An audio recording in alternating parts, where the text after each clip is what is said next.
こんにちは、近藤美蔵です。今日は直接的なツインレイのお話ではありませんが、ツインレイの道を歩む皆さんすべてに関わってくる内容です。なぜなら、ツインレイの持つ光の働きや統合は、次元上昇に組み込まれている一環であるからです。そのため、今回の内容はアセンションのお話ですが、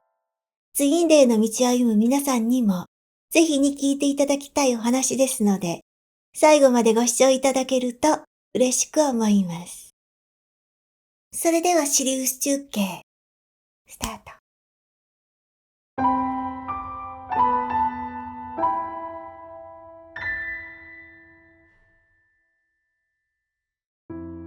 夏至は昨年の冬至から始まった1年間の太陽のサイクルのピーク地点ですが、それだけではない巨大なシフト地点であることを感じていらっしゃる方も多いと思います。今回の夏至は個人や国家レベル、さらには地球そのものの大きなシフト地点で、それはすでに水面下に流れていた新しい動きが、より表に現れる時でもあります。そのため、夏至を迎えるまでの数ヶ月の間、心身に変化を感じていた方も多いと思います。特に春分から夏至までの約3ヶ月の間、圧力的なエネルギーが継続的に流れていたため、自分はこれで良いのかと自問自答を繰り返したり、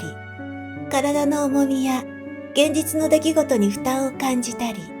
これまで当たり前であったはずの周囲の環境や物事に対して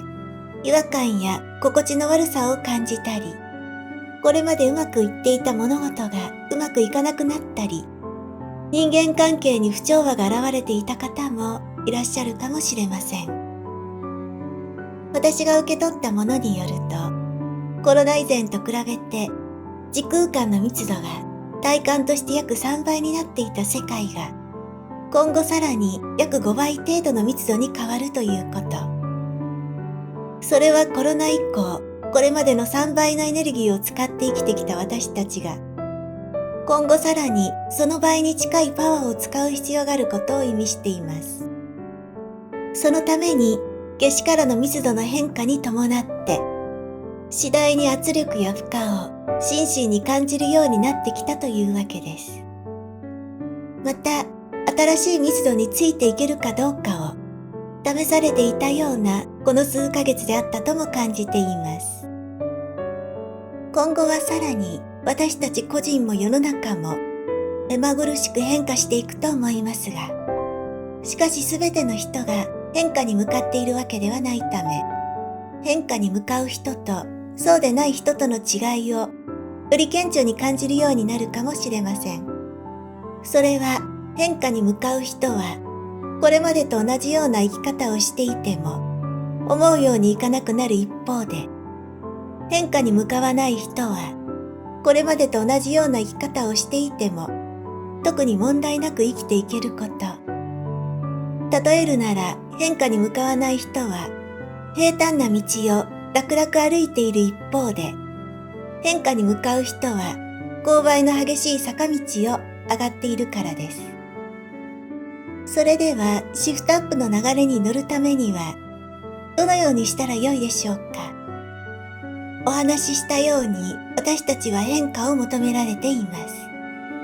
す。しかしその変化は人によって様々です。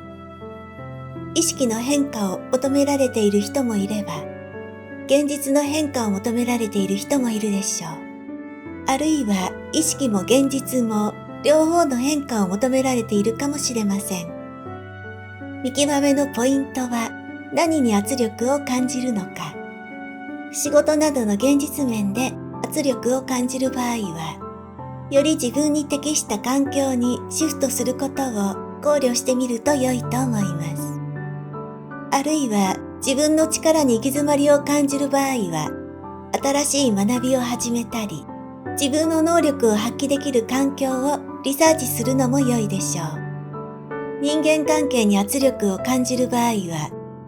その人との関わりから離れることも必要かもしれません。求められているのは変化だけではありません。さらなるグレードアップもあるでしょ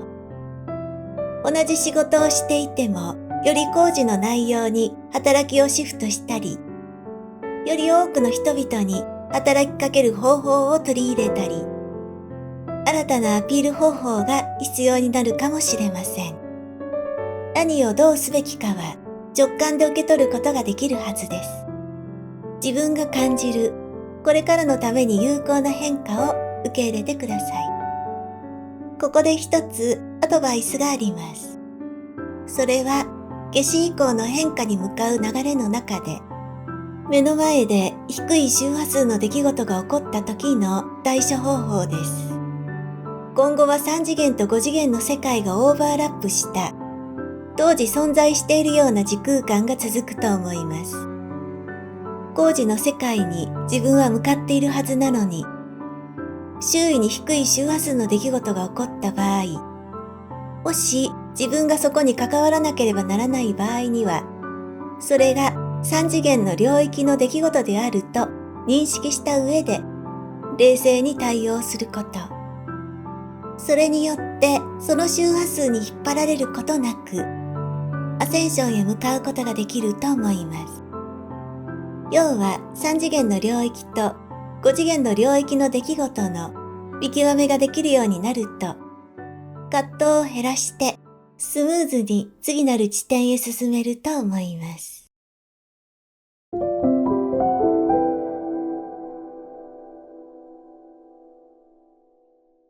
以上です。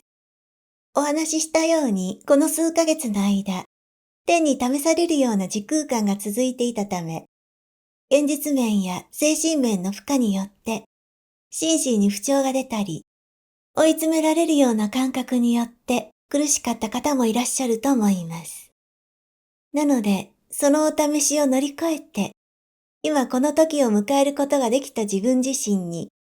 まずは祝福していただきたいと思っています。私自身も肉体や精神のギリギリのパワーを使って登山道を登り続けている感覚でいますが、今がこれまで培ってきた自分自身の力を発揮するための本番の時であることを知っているため、